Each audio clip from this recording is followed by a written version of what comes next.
Rakesh sir, जब राज्यपाल पर सवाल उठते हैं, मुझे लगता है थोड़ा सा करेक्ट करिएगा, सरकारी आयोग जब बना था केंद्र राज्य संबंधों के हिसाब से, तो उसमें भी उस तरीके की बात कही गई थी कि राज्यपाल जो है वो फ्लोर टेस्ट के लिए बोलेगा, न कि नंबर और साइन मांगेगा।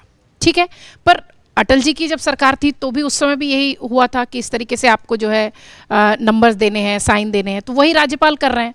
अब आप कवर पर लिख के दे रहे हो कि 120 हमारे साथ हैं और अंदर साइन दिखा रहे हो 116 का, तो कैसे उसको ओके किया जाए?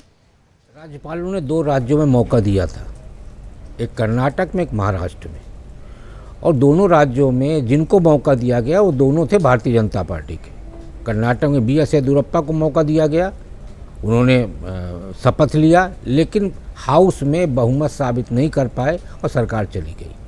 महाराष्ट्र में देवेंद्र फडणवीस जी, जब अजीत पवार जी लिस्ट लेके आए थे कि 45 या 47 विधायक मेरे पास हैं, और उसमें भगत सिंह कोश्यारी जी गवर्नर थे, उन्होंने मौका दिया, लेकिन हाउस में बहुमत साबित नहीं हो पाया।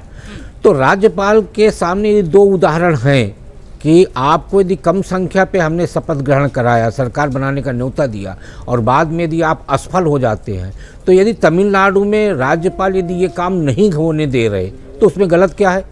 उसकी जिम्मेदारी नहीं है कि सरकार गिरती है नहीं गिरती, उसकी जिम्मेदारी है। तो इसलिए गवर्नर के पास ये अधिकार तो है ना, किस नहीं है, उसका अधिकार है कि वो इनवाइट करेगा जो लार्जेस्ट पार्टी है। फ्लोर टेस्ट, अरे ऐसा नहीं है, हाँ, अपना व्यू पॉइंट है ना, ठीक है। तो इसलिए वहाँ की जो सारी व्यू रचना है, वो व्यू रचना कहीं ना कहीं DMK की तरफ से है, क्योंकि जितना बड़ा नुकसान DMK को हुआ है, उनका प्रमुख चेहरा MK स्टालिन तक चुनाव हार गए। तो ये पूरा प्लान DMK का बनाया हुआ है, ऐसा कह रहे हैं आप? DMK ही रोक रही है, क्योंकि जो भी दल हैं वो किसके साथ है? DMK के साथ है, और DMK एक एक करके यदि उनको छोड़ रही है, और मैं तो ये कहता हूँ यदि विजय थलपति की सरकार बन भी जाएगी 118 में, तो वो तो मान के चलिए मझधार में फंसी हुई नैया की तरह रहेगी।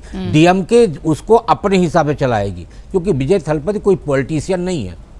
और जिस दिन वो एक मान के चलिए एक धमकी भरी सरकार, धमकी के बीच वाली सरकार होगी कि DMK धमकाती रहेगी कि आप इस हिसाब से चलो और नहीं तो आपकी सरकार हम, यानी 118 का अंक क्या है? एक विधायक भी इधर से उधर हुआ, और उनमें से सारे विधायक किसके हैं? 107 के अलावा सारे विधायक जो हैं यानी इंडी गठबंधन के हिस्सा हैं, CPI, CPM और आपके कांग्रेस खुद, और बाकी BSK, ये सारे कौन है? ये सब DMK के पैरोल वाले हैं। तो DMK के पैरोल में भेजे गए हुए विधायक कितना बेहतर तरीके से सरकार चला पाएंगे। इसलिए यदि सरकार बन भी गई तो सरकार की स्थिरता को लेकर मुझे संदेह।